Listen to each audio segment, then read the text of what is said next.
Hi, everybody. Chapter 8 is now completed on rational expressions, and we move into Chapter 9.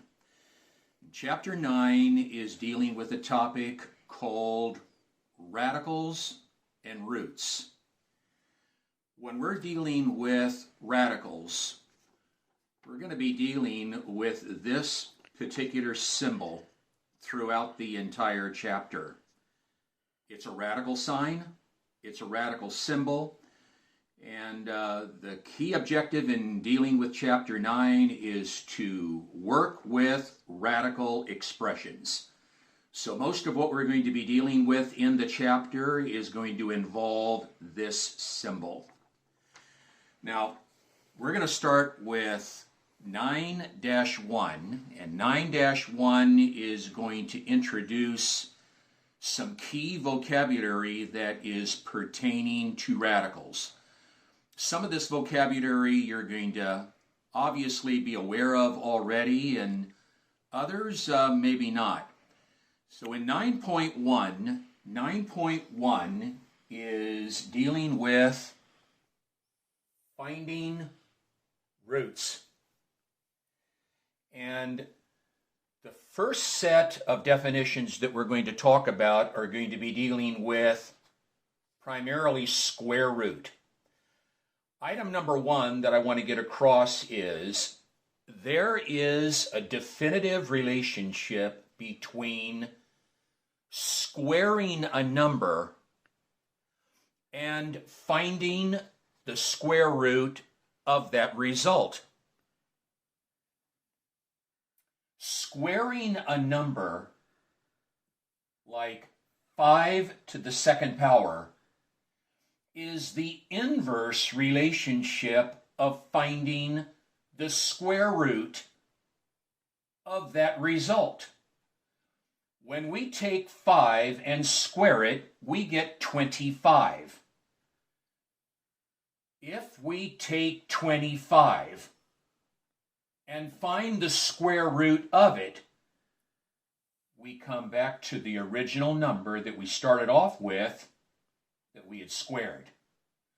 So there is a definitive relationship between squaring a number and finding the square root of that result. The result of squaring 5 is 25. If we find the square root of 25, we're back to 5. So there's a definitive relationship between squaring a number and finding square root. We're dealing with roots in Chapter 9. So now we're going to go to a basic definition of the square root. And here's what it is. The square root of a non-negative number. Let me stop there for just a moment. The word non-negative means not negative. So when we're finding the square root of a number, that number that we're finding the square root of in this course, in our Math 51 course, must be a non-negative number.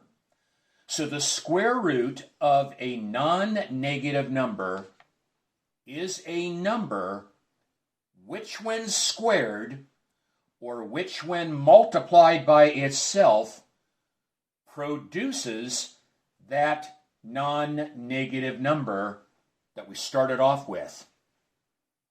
Let me just point to this. The square root of the non-negative number 25 is some number which when multiplied by itself, or some number which when squared produces that original number that we started off with.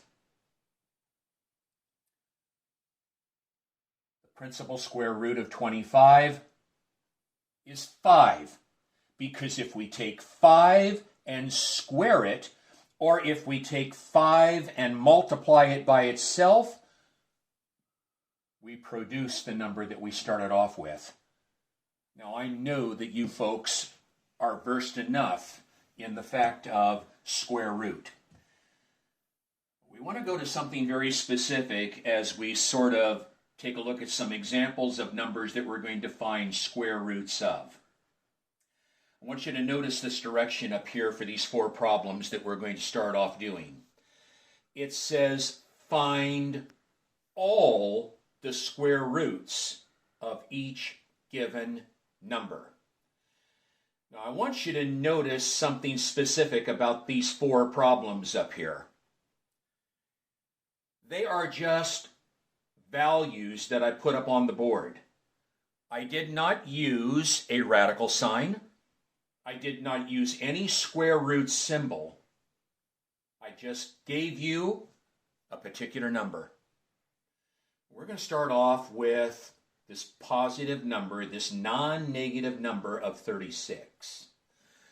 The direction is asking us to find all the square roots of these numbers that we're going to be taking a look at. And when it says all, that gives us an inkling that there might be more than one answer. So let's take a look at it. It's not going to take too much effort to see what we're talking about here. One of the possible square roots of 36 would be positive 6. Because if you take positive 6 and multiply it by itself, you get 36. So one of the square roots of 36 is definitively 6. And no work was needed.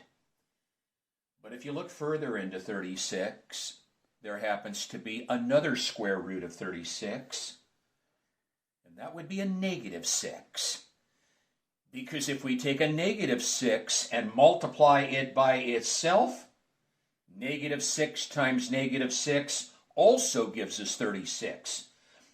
So for the non-negative number 36, there happens to be 2 possible square roots. A positive 6 and a negative 6. 144. Doesn't take too much effort to see that a square root of 144, if we think some number multiplied by itself, don't make this mistake, it's not some number multiplied by 2. It's some number multiplied by itself. 12. 12 times 12 gives us 144. So one of the square roots of 144 would be 12, and the other one would be a negative 12. Because if we take negative 12 and square it, negative 12 times negative 12 also gives us 144. The rational number 16 over 25. If you look at the numerator and you look at the denominator, both numerator and denominator are perfect squares.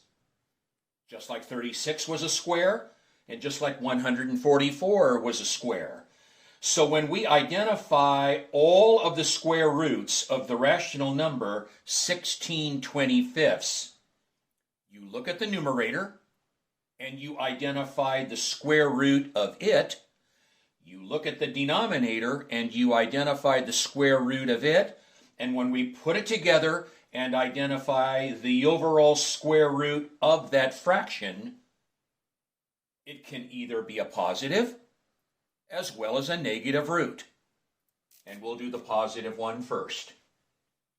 The square root of 16 is 4 over the square root of 25 is 5. If we take 4/5 and multiply it by itself, or if we take 4/5 and square it, we'll get right back to 16 over 25. But there's also the negative. Because if we take negative 4/5 and multiply it by a negative 4/5, negative times negative is positive, and that 2 will give us 16 over 25. But when we come to number 4, notice sort of like the misfit of the collection of 4 problems right here.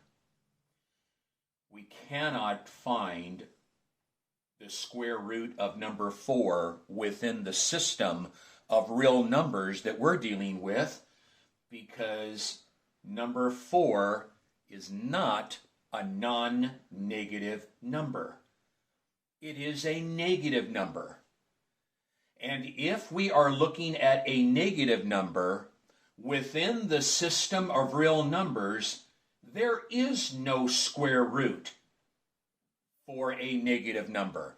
Now, I want to be careful. You should never write down undefined. You should never write down not defined. It is defined, but it is not defined for the set of real numbers that we're dealing with in our course. In a higher level course, there are and there will be a square root for negative numbers, but not for our course at this time. So, it cannot be, let's just eliminate the answer. It cannot be any kind of a 3, because positive 3 times positive 3 is positive 9, and that doesn't check. It can't be negative 3 because negative 3 times negative 3 is also positive 9, and that doesn't check. So how do we respond to number 4 when the direction says find all the square roots of the given number?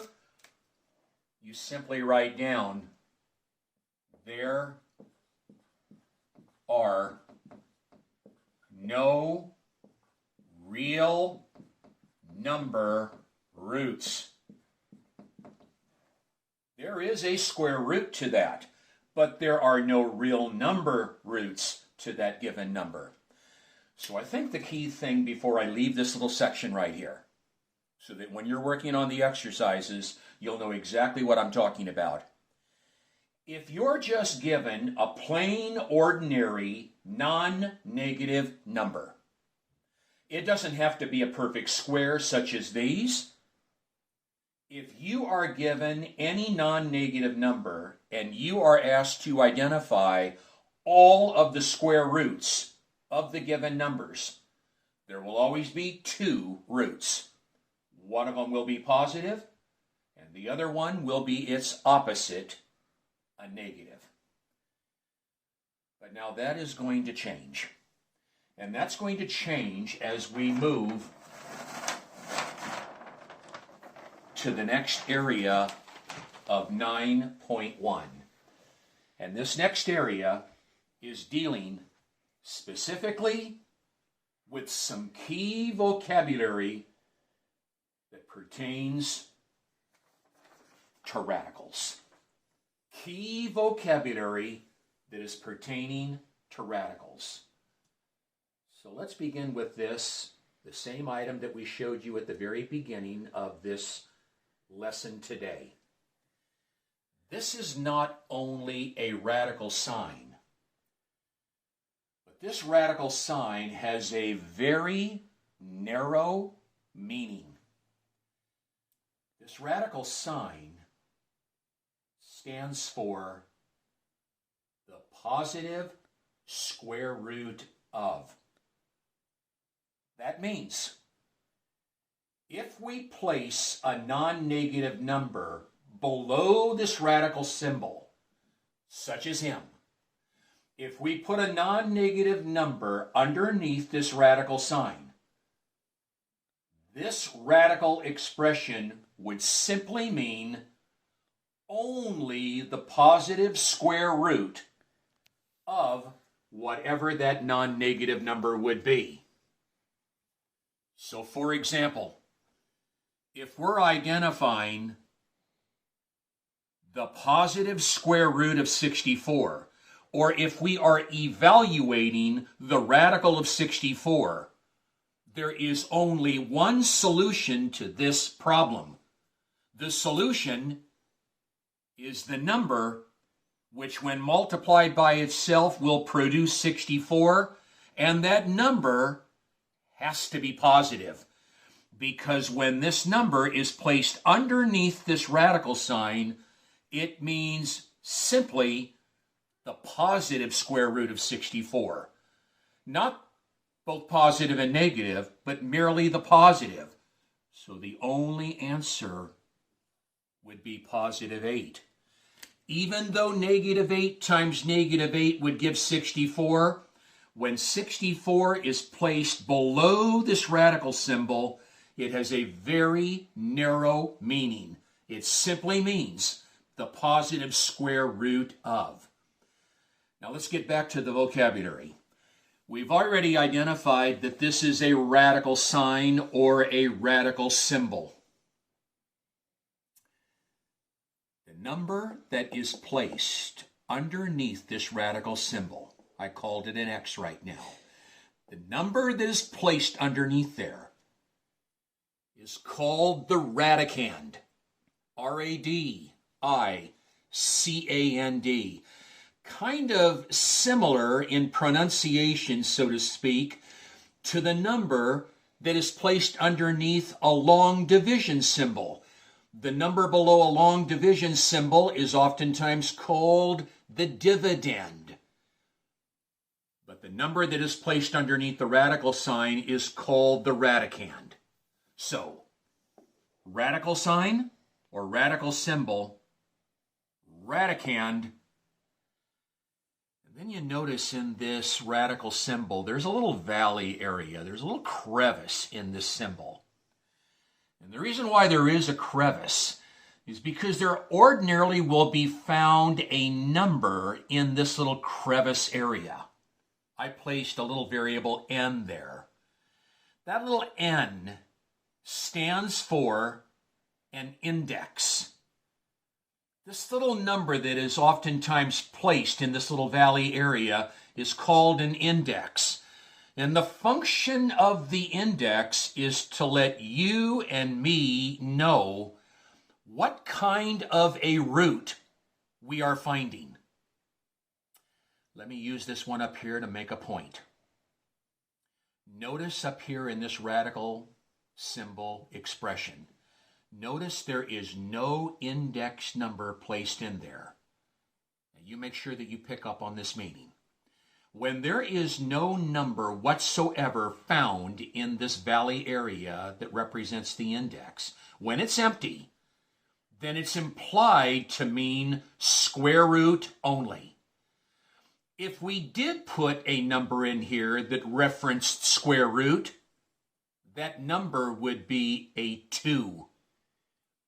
Because like I started off with today, squaring a number, taking a number to the second power, results in the inverse of finding the square root of that result. So when we're looking at a radical sign and there is no index number shown in there, it's implied that we're finding square root. And people, most of the radicals that we're going to be dealing with in chapter 9 are going to be square roots, meaning you're not going to see any index number in there. But if it's any other kind of root, and I'll point to this one, like this radical expression right here. This is not the square root of 27. This is finding the third root of 27, or finding the cubed root of 27. And the one beside it, it's not the square root of 16. They're asking us to find the fourth root of 16. So, needless to say, the index is a very key item of vocabulary when we're dealing with the radicals. You want to make sure that your eyes look at the index when you're evaluating a radical expression. If it's empty, you're finding the square root. If it isn't empty, then you're going to see a natural number, some sort of a natural number in that little valley area. It can be 3, 4, 5, 6, 7. The index tells you and me what kind of a root we're finding. And that leads us to this little part right here. What is our answer called when we evaluate a radical expression? Well, the answer is called, and based on what our index is. So if the index is n, the root that we're finding is the nth root. If the index is empty, then we're finding the square root. If the index is 3, we're finding the cubed root or the third root of positive 27. And if the index is 4, then we're finding the fourth root of the radical expression 16. So the vocabulary of radicals is important to know. The radical symbol, the radicand, the index, and the specific type of root that we're finding based on whatever that index value is. The other vocabulary word that we want to get out to you, because I think it's critical, is something that you're already aware of from the factoring exercises that we did. Many radicals that we're evaluating, they're either completely perfect squares or parts of the radicands are perfect squares. So I want to just define a perfect square for you and maybe illustrate it just a little bit. A perfect square is a non-negative number. Again, that means that a perfect square can't be a negative number. It must be a non-negative number, which means it can be 0 or a very specific positive number. A perfect square is a non-negative number whose square root is a rational number. And back just quickly to the definition of rational number. A rational number is any number that is able to be written in the form of numerator A over denominator B, where A and B are integers and the denominator B cannot be equal to 0. This listing, this is a partial listing of some very common perfect squares. And you should already be aware of all of these that are in this partial list. 0 is noted as the first perfect square because the square root of 0 is 0. If you take 0 and multiply it by itself 0, you get 0. So 0 is technically called a perfect square. And that's why, folks, in the definition I said that it is a non-negative number. 0 is a non-negative number. It's not a positive number, but it's not a negative number either. It's neutral. It's a non-negative number. And all the rest of this list, this partial list, 1, 4, 9, 16, out to 144, and on from there. These are all examples of perfect squares because their square roots represent rational numbers. Let me point it out so you see the connection of A over B. Let's take 64. You know as well as I do that the square root of 64 is 8. 8 can be written in the form of A over B. 8 can be written as 8 over 1. There's your A. There's your B. B is not 0. 64 is a perfect square. Its square root is the rational number 8. It can be written as 8 over 1. That fulfills the definition of a rational number. One more, 121. 11. The square root of 121 is 11. 11 can be written as 11 over 1. There's your A over B. b isn't 0. So when we're talking about a perfect square, before I leave this, it is any non-negative number whose square root must be a rational number. And all of the roots of these and all of the others that would fulfill the definition of a perfect square, their roots would be rational numbers. Now, we're going to move up here in this area. There happens to be, in this 9.1 section, there happens to be 3 different types of square root expressions. 3 types that we want to headline. And all 3 of these are going to bank on what the radicand is. Now remember, the radicand is the number that is placed underneath the radical symbol. Here's the first type of square root expression that we have. If the radicand is a perfect square, the square root will always represent a rational number. We just came from that statement. The first type of square root expression is if the radicand is a perfect square, its square root will always be a rational number. Example 1. 144 is a perfect square because its square root represents a rational number. The positive square root of 144,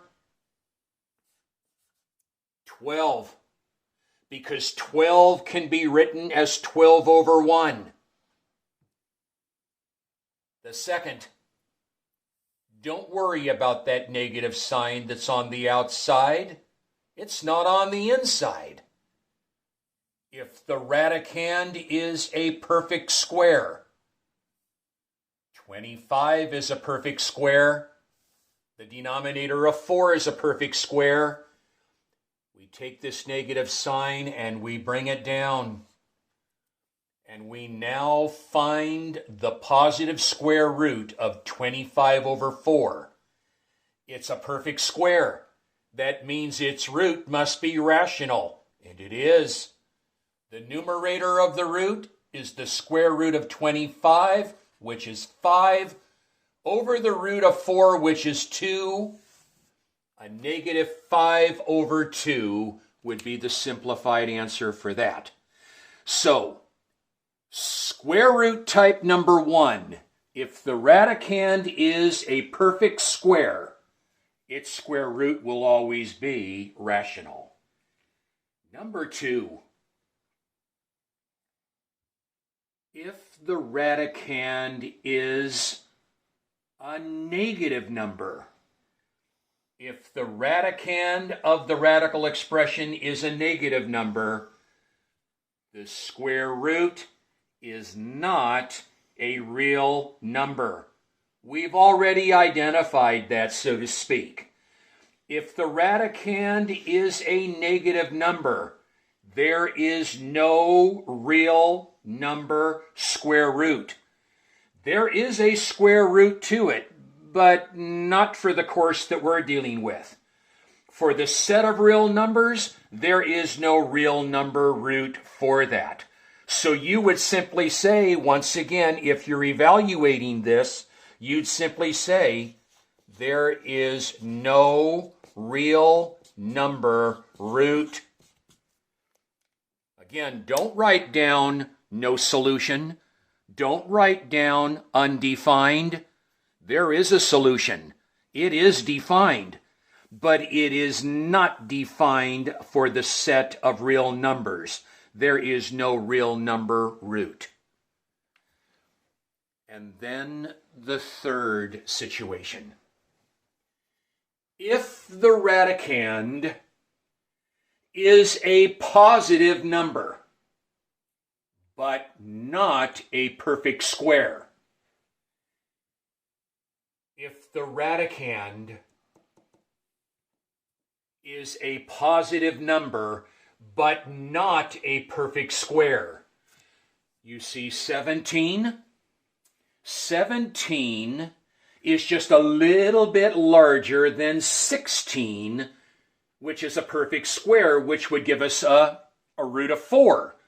But 17 is a positive number, but it is not a perfect square because there is no number when multiplied by itself that will definitively equal 17. There is no rational root for this guy nor this guy. So back to our third type.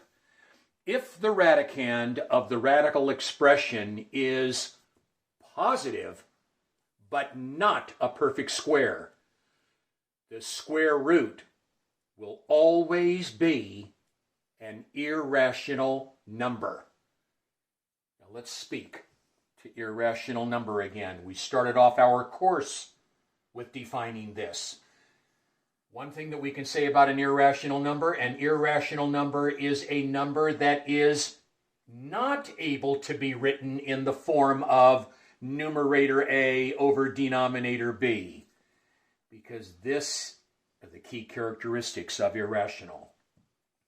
And irrational number will always represent a non-repeating or a non-terminating decimal. Irrational numbers are decimals that never repeat and never terminate. So what do we do with a situation like this if we have to evaluate the radical of 17? Well, here's what you would do. You would approximate its square root. And you approximate it because 17 isn't a perfect square. So you simply take out your calculator, punch in 17, hit the little radical button on the calculator, and you'll get an approximate square root. And you'll notice when you look at your calculator screen, it will start out and say 4 point. And folks, it will just give you a series of digits that will go on and on and on and on. And it'll never repeat. And it'll never terminate. The calculator screen will go about this far, and then it'll stop. But it didn't stop to tell you that it terminated. It stopped because it ran out of space. It'll keep going on and on and on. So on an assignment, if you're asked to evaluate this third type of square root situation, you would estimate it by approximating your answer to the nearest 100th. And I'll do it right here for these two. When we look at this approximated root for 17, the 1 is in the 10th place. The 2 is in the 100th place. If we're going to round this to the nearest 100th, you go to the next door neighbor to the immediate right of hundredths place. You go to thousandths place, and you only look at him. You don't care about those. And you go with the test of 5. If the number in the box is 5 or larger, we will go to the hundredths place digit and increase it by 1. If the digit that's in thousandths place is less than 5, we leave the hundredths place digit as is. He's lower than 5. The approximated square root of 17 to the nearest 100th is 4 12 hundredths. That is not exact. That is an approximation. The radical of 82. You see, 81 is a perfect square, and its root is 9. So the radical of 82 must be a little bit bigger than 9. To the nearest 100th. Go to thousandths place, box that little puppy off. Forget about the others. Look at the 5 that's in the thousandths place. It is just big enough. Cross that thousandths place digit out, and increase the 100th place digit by 1, and the approximated value would be 9 600ths, and that would be the estimated root for the radical of 82. Summary real quick. 3 different types of square roots. If the radicand is a perfect square, its square root will always be rational. 2, if the radicand is a negative number, there is no real number square root. None. None. 3rd, if the radicand of the radical expression is positive, but not a perfect square, its root will always be irrational.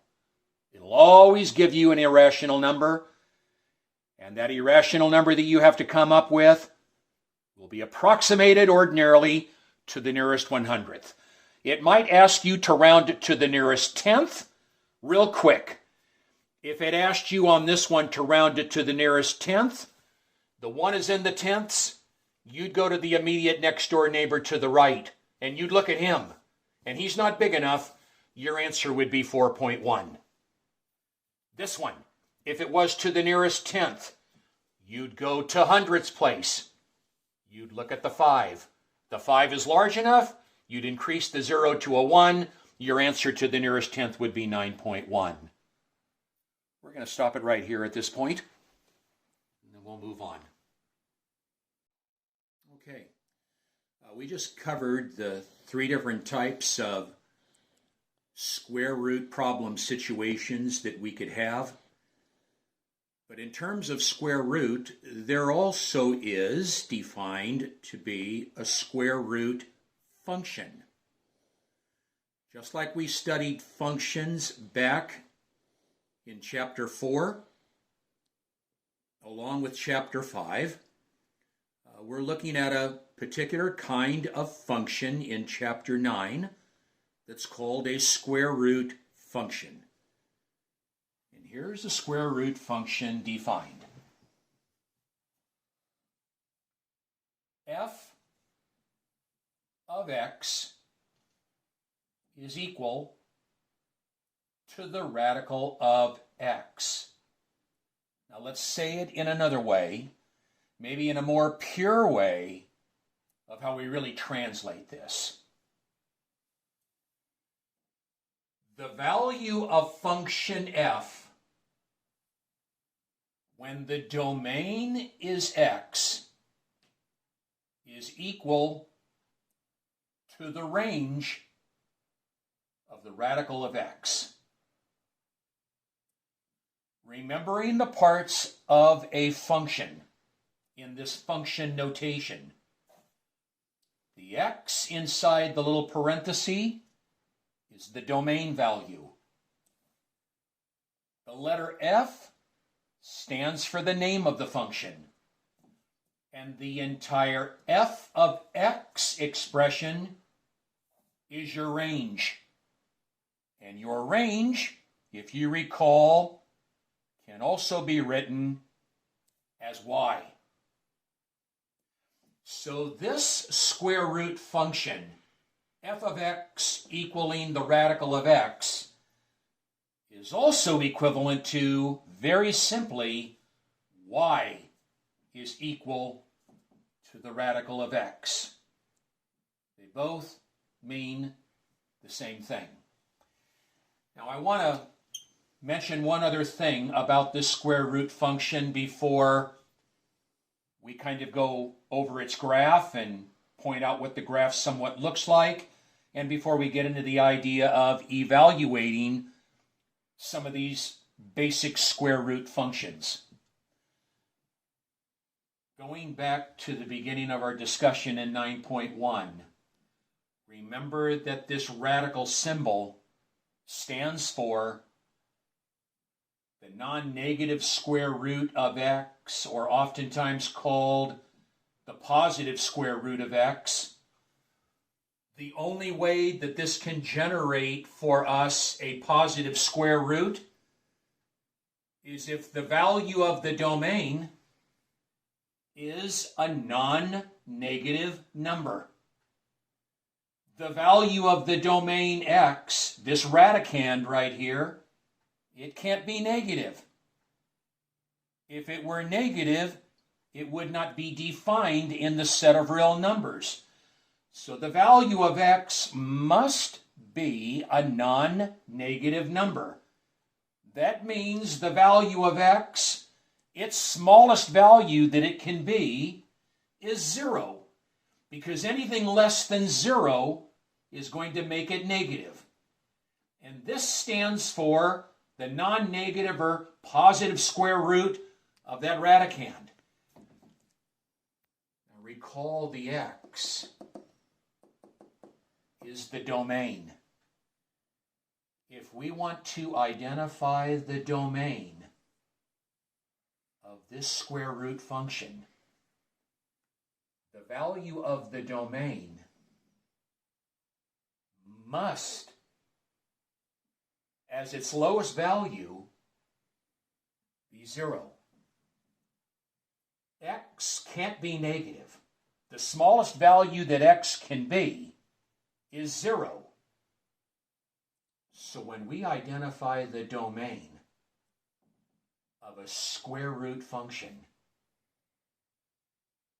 the lowest value that this radicand x can be, that's our domain, the lowest value that he can be is 0. So you and I are looking at interval notation right here when we define the domain. The bracket indicates that 0 is not only the smallest value of this interval, but he counts. He counts. X can be 0. You see, if x is 0, the root of 0 would be 0. But if x is negative, there is no real number root. So the smallest domain value that x can be is 0. And we put a bracket to its left to indicate that that beginning number of 0 counts. He counts. And then it can move into any positive infinity direction. So we put the sideways 8, and we close it off with a parenthesis that indicates it'll never stop. It just goes on and on and on in a positive direction. So x, its smallest value can be 0, and then any positive number would fulfill the rest of the domain for this square root function. So I want to make sure that you understand the interval notation that would represent the domain of this square root function. Second item that we want to point out. We want to show the graph of this square root function right here. And I selected 4 domain values that would help us graph this function. I'm starting off by letting the domain value be 0. Why? Not just because 0 is the very, very first domain that you can have. 0 is also a perfect square. Then the second point that I'm going to get on the graph is based on the fact that the domain will be the next perfect square of 1. The third point is going to be based on a domain of the perfect square domain value of 4. And the fourth and final one will be the domain value of 9. Folks, does that mean that I would not be able to let the domain value of x be 2? No, I could. But if we let the domain value of x be 2, I'm going to end up getting an approximated square root of that. I could do it, and it'll work, and it'll be right on that graph. But the 4 values that I chose for the value of x are all perfect squares. And what I'm doing is we are evaluating this function. We're we're going to evaluate it first when the domain value is 0. So I'm going to take that domain value of 0 and substitute it in place of x, which I did right here. And I will simplify it. The root of 0 is 0.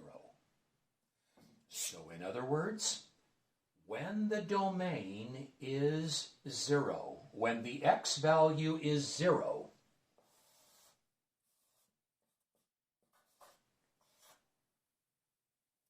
the range value was 0. Let's go to the second one. When the domain value is 1,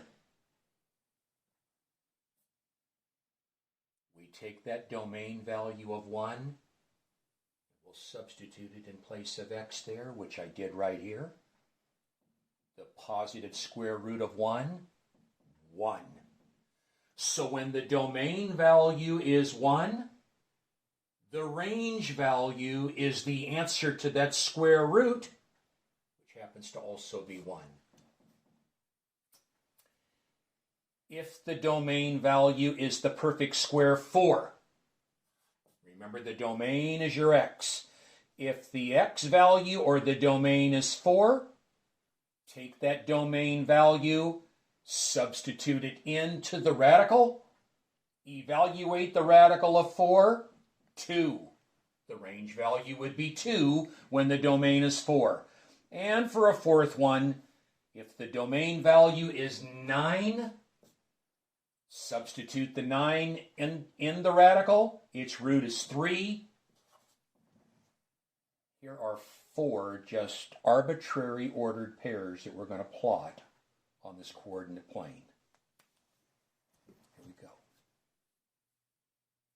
If x is 0, y is 0. Here we go, people. If x is 0, there's the x-axis.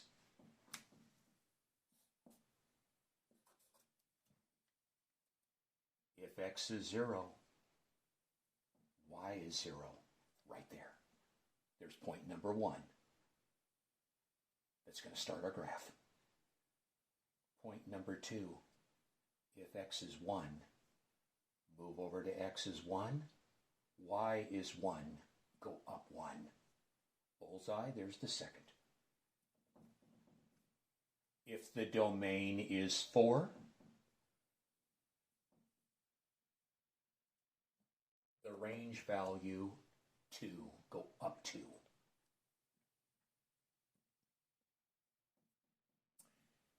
And if the domain is 9, the range value or the y value is 3. Point 1, point 2, point 3, point 4. There's plenty of others. I kind of connected. Here's what a typical square root function would look like. It'll keep going out, and out, and out, and out. It's another reason why I wanted to show you the graph. Does that graph represent a function? You bet your boots, because it passes the vertical line test. If you send a vertical line anywhere down through that graph, there's 1, there's 2, there's 3, there's 4, even this one right here.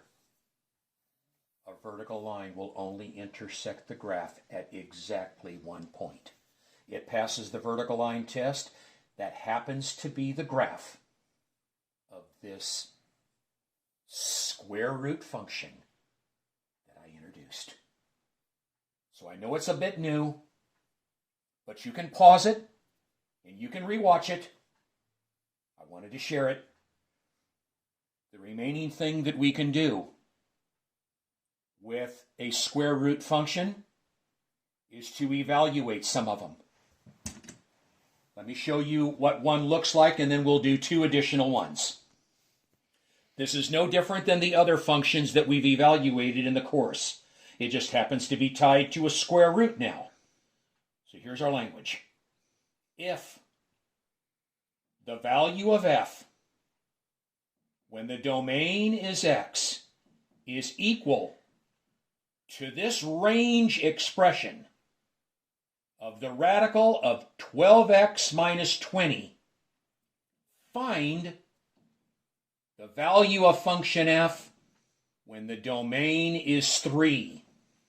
So just like we did in prior evaluations of functions, begin the process by writing down the value of function f when the domain is 3, got it from him, is equal to, and now we'll substitute into this range expression. Put the radical sign, 12 multiplied by the domain value of 3, then minus 20. Come down with an equal. Multiply order of operations. 36 minus 20. We get it down to the radical of 16. This just so happens to be the first type of square root problem. 16 is a positive number, and he is a perfect square. Therefore, its root will be rational, and our final statement is the value of function f when the domain is 3 will give us a range value or a y value of 4. Let's move over to number 2, and we'll actually do number 2. If g of x is equal to the opposite, or you can say is equal to negative 1 multiplied by the radical of 64 minus 8x, find the value of function g when the domain is negative 3. Begin with the name followed by the domain of negative 3. And now we'll substitute. Is equal to the opposite of the radical of 64 minus 8 times the value of x, negative 3. Come back. Bring the equal sign down. Bring that opposite symbol down, or that negative 1. Bring down the radical symbol. 64. People, he's a negative. Yes, he's a minus sign when you read it, but when you interpret, he's a negative. He's another negative. Multiply. Positive 24. Bring down the equal. Bring down that opposite sign. Make it a little bit tighter. Add the 64 and the 24 together. Get your 88. This third one, now that we're going to evaluate, this happens to be the third type of square root problem. The radicand is positive, but he is not a perfect square. So that's going to indicate that this root is going to have to be approximated. And we'll go ahead and approximate it to the nearest 100th. And we'll just kind of do this. Let's write our culminating statement. The value of function g when the domain is negative 3 is equal to, bring down that negative sign,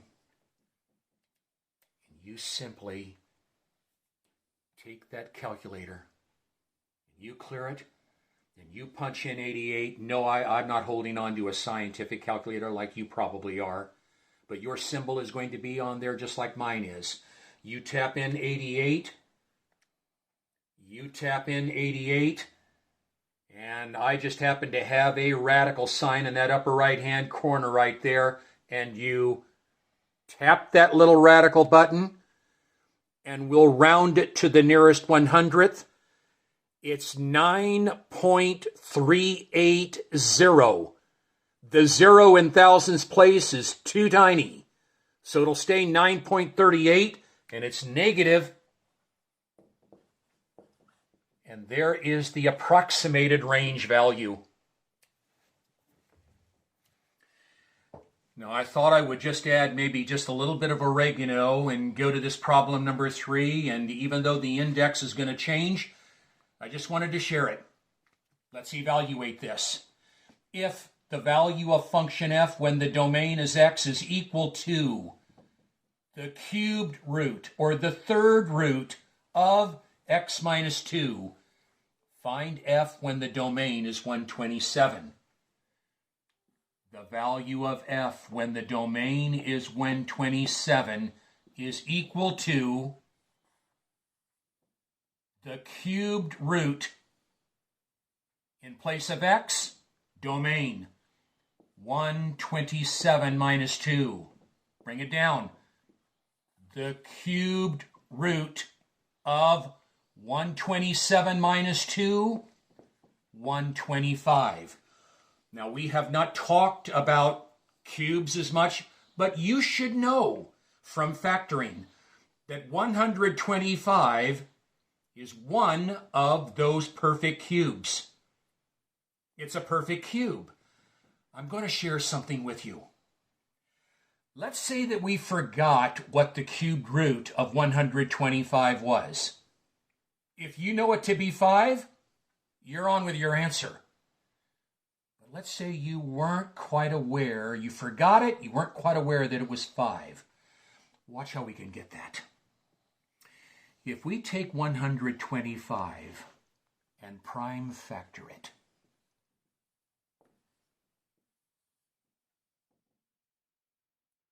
the very first natural number that will divide into 125 after 1, and we're not going to use 1 because that's not going to change anything, is 5. 5 goes into 125 25 times. If we do it again, we can do it by 5 again, and it goes 5 times. The prime factorization of 125 is 5, 5, 5, or 5 to the third. I'm going to share this. I'd like you to see it, because we're going to be doing it later on. Put that index of 3 there, and in place here, let's write the 125 in another form. Let's write it as 5 to the third. What's the quick way of simplifying this perfect cube? It's a perfect cube because our index is 3. And it just so happens that our radicand is stated as a perfect cube. So the way that we can simplify that is bring down the value of f when the domain is 127. It will equal a range value of simply doing this. Bring down that radicand to 5. And simply take the exponent of that radicand and divide it by the index. 3 divided by 3 is 1. That means the cubed root of 5 to the third is simply 5 to the first, or merely 5. How do we get that? Bring down that 5. Take the exponent of that radicand and divide it by the index. 3 divided by 3 is 1. 5 to the 1 is the same thing as 5. And that would be that little evaluation. So we'll pick up in the next one and move forward with 9.1. We're still not done with that section.